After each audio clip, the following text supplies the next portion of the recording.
Here we go on this Tipple Talk Tuesday. Alright, folks. Back at it again. And today we're going to be a little bit different. We're not at the Red Eye Loft. We're in my car. And I am currently heading down to the salvage yard to pick up a part for my knock-around vehicle. But anyway, I want to talk to everyone about this pigeon tossing, tippler tossing events that have been going on. I know some of the guys down here in Florida are tossing their birds. They've been tossing them, and some guys have not gotten good returns. And for that reason, I'm going to touch on that. You know, if you lose one or two, no big deal. Because once they're up in the sky, you never know what goes on. You cannot confirm or deny the actions of the birds. But you can only speculate and think what could possibly have gone wrong when you toss those birds from any distance. I know in the past I've tossed birds here, tipplers, where I've had pigeons that had at least multiple flights under their belt, you know, and lost one out of nowhere for no reason. But I think that was probably a falcon that interfered in between the location where I tossed them, and been tossed there many times, and the bird never made it back home. And the bird was in good condition, because I generally check all the birds before I toss them, make sure that they're healthy. You have to check the birds, right? The birds will tell you physically. They can't talk, but body language will tell you if the bird's ready for a toss. Check the wings, check its eyes, check its throat, check its keel. Check all these things that take part in the bird's flight. But I know a lot of guys don't do that. And a lot of guys don't toss the same birds. A lot of guys toss different birds, or they'll toss a group of birds close to the home and they don't come back, and then they wonder why the birds didn't come back. Well, I'll say this. Maybe it's genetics. Maybe the birds were designed just to fly around a loft and not think, but just fly around the loft. As long as they're close to the loft, they can't get lost. But once you put distance between the loft and the bird, and the birds have to respond, that could be a problem. Especially if you have birds that have never been tossed and you have no way of confirming it. If you purchase them from someone else and they've never been tossed, maybe that's not in their genetic makeup to be tossed. Maybe just to be flown around the home.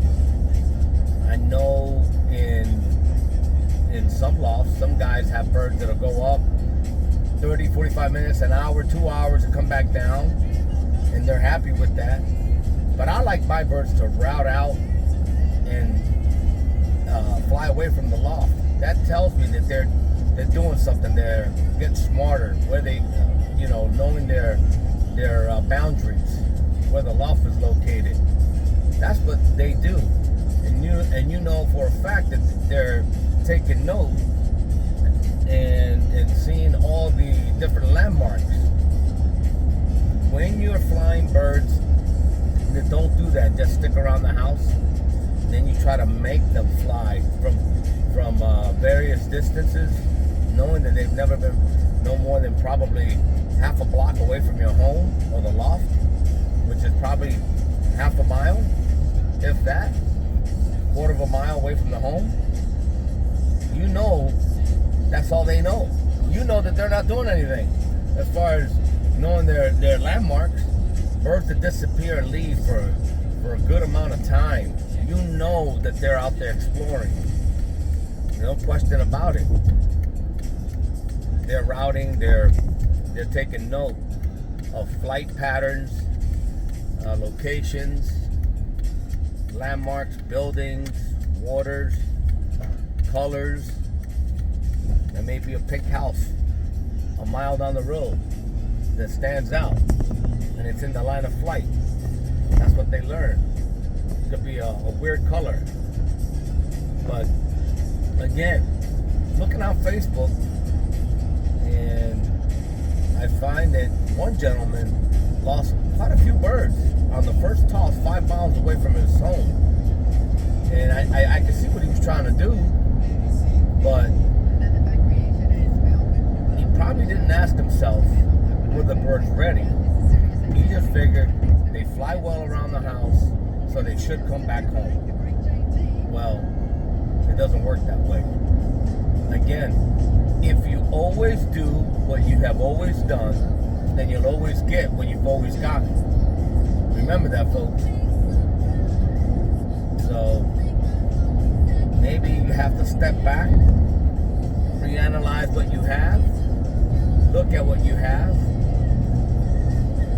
look at the bloodline you have, and they may fly well around the house, but not well enough for a toss of 5 miles.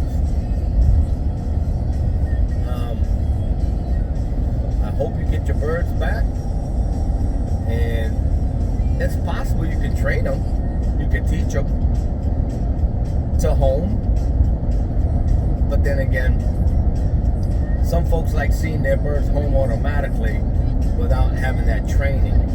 Some birds can do it. I've seen birds that have never been flown in a loft or out of a loft, never been let out. All they've been privy is access to a window, an aviary, where they've looked out the window for many hours.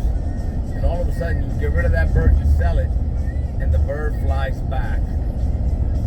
Instantly, it comes back to the loft, and that bird's never been out. I've seen that happen. And we can't explain why they home. This is the mystery, the $1 million question. How do they home, and why do they home? If scientists can't figure it out, you can bet that we, as low handlers or low grade, or we don't have the scientific knowledge behind it or the biology behind it, but if we can't figure it out, imagine what the military has done all these years.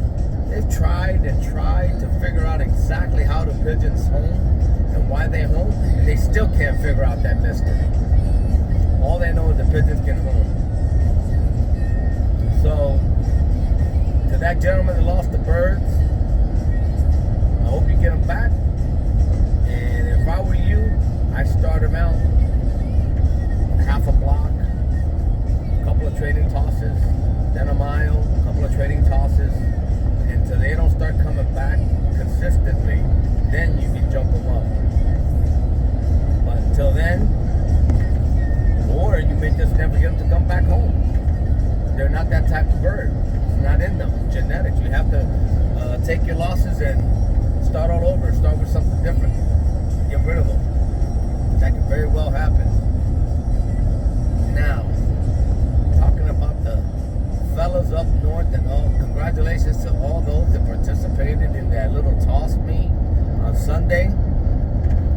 I know you guys all get involved and hooping and hollering and going at each other's birds and making comments, and it's all in fun, which I like it. It's all in fun, as long as nobody gets hurt. Their feelings hurt, that is. I'll say this. I think it's okay to have fun and do that, especially because they're not homers. They're tipplers. They do it down here, down south in Miami, with powders, thief powders, what they call in Spanish buchones. They do that here. They all meet up at the park. They pick a location. They all meet up at the same time. They all have a release time. I'm I'm sure they all have confirming band numbers, which birds they're releasing, and it's confirmed when the birds get back home. The birds lure another thief powder back to their residence. It's a competition down there, and same thing like up north. I think you guys can tweak that event a little bit better, in my opinion. Not that it matters anything, but I'm, as a spectator watching from the outside, I like to see a little bit more of a couple rules in place. If it works, like I would have a set time, set amount of pigeons, confirmed on a ban list, and everyone gets a ban list copy. And then when the birds don't return home, whoever catches each other's birds, you can confirm it on that piece of paper. Handler X had 1, 2, 3, and Handler B caught pigeon number 3 from Handler X. I like to see that. Seeing is believing, confirming, not speculating, or saying, yeah, I caught so-and-so's bird, I caught 5, 6, 10, 1, 2, whatever the case may be.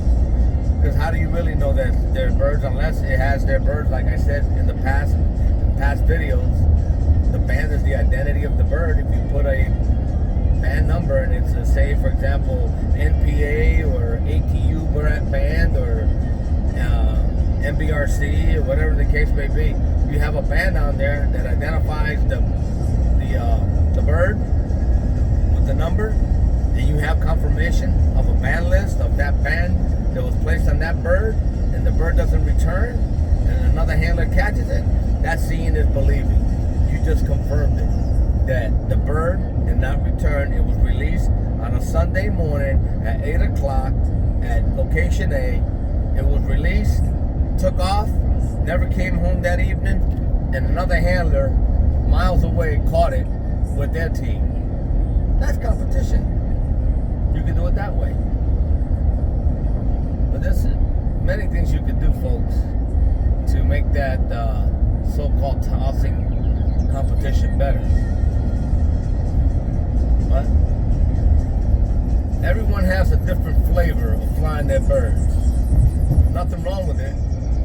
So I applaud you guys up there for doing your thing and having fun with it. Moving right along, down here in South Florida, we're basically doing nothing, or I should say anything. We're not doing anything with the club other than showing birds. That's it. And if you got your 1 or 2, 3 contenders, that's all you'll see is 2 or 3 contenders. No one else is competing. I think nobody else really cares to compete. And in the end, the club is just made up of 2 or 3 guys. That's it. And overall, that can get boring. Really boring. So, you gotta find a way to lure everyone else back into the game. If you can't convince them to come back into the game, then I think the game is no good. At least from my standpoint, that's just my opinion. Nobody else's. Now, I don't expect everyone to agree with me, but that's the way I think. But we'll see. We'll see what the future holds. Till then, folks, thank you for coming back on this Tipple Talk Tuesday. I am on my way. Go get this used automotive part for my knockaround car. Having a nice cup of dunk. Listen to some tunes. Let's go around and let's see the groove. FM radio. Let's see. Rock the bell. Let's see. Anyway, we'll find something to listen to. Alright, folks, I'll see you. Till next time, like always, please like, share, and subscribe. Hit that bell. Get that notification. Everyone's doing their thing.